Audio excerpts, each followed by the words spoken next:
Episode 1 The Lake. Produced by Brassicaandthebird.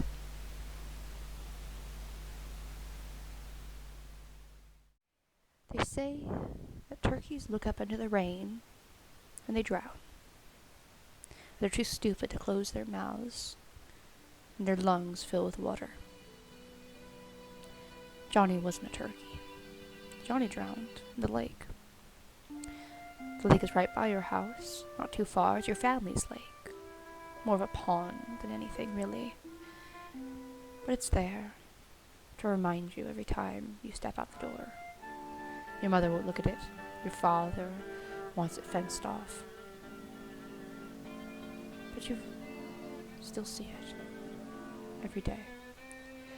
You avoided it for the past years since the incident happened. Even though once upon a time you would wade happily down to the lake, down to the pond, and splash among the lilies. The foxtails, the cattails, and the ducks were your friends. You'd have a great story in your mind that all ended when Johnny drowned. Now you stay far, far away. You used to invite friends over, but now,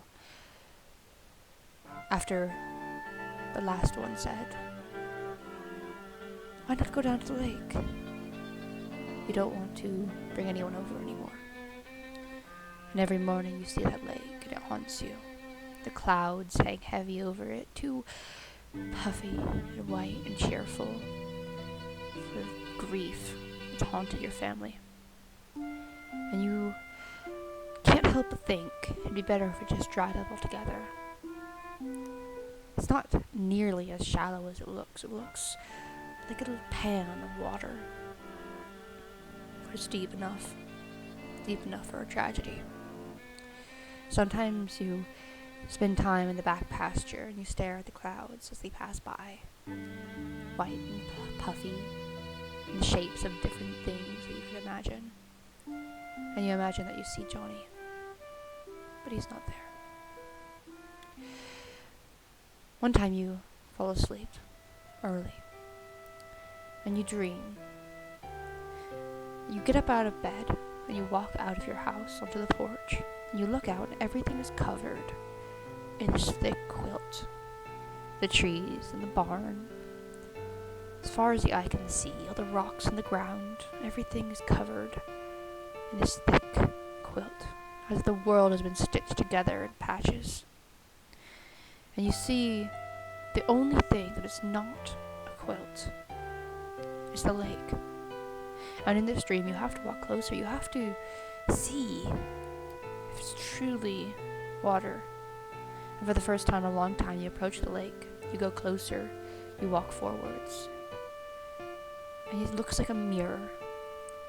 It looks like a glassy surface, unfathomable. There's no life to it anymore. There's no fish, no turtles, no ducks, no cattails. It's just a glassy surface. It unsettles you. You turn away, you turn around, and you look for anything, any sign of life. There's an unnatural quiet and unnatural stillness in the area, as if everything has gone away.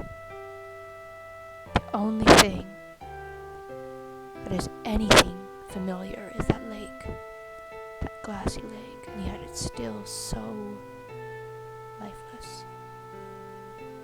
And you turn and you see your family dog also covered in a quilt, as if he too is made of nothing more than fabric. And he bounds up to you over these unnatural lumps and mounds meant to represent the trees in your mind, and stones covered in plush quilts. And he bounds up to you and you see him, but he has no eyes, because a quilt does not have eyes. He has no fur, because a quilt does not have fur. You see him, and you pet him, but you think that he must be suffocating. And you look for some way to get him out of the quilt. And you look all over, you pet him, stroke down his back for a zipper, for something. Because you fear for him and you worry about him. And then you find one. And as quickly as you can, you unzip this quilt so that something else alive could be in this place. And inside is not your dog. It's Johnny. You wake up and you go down to the lake. And the storm clouds roiling overhead, gray, dark. You look up into them just as it starts to rain. And you think you may not be a turkey, but you wish you would drown too.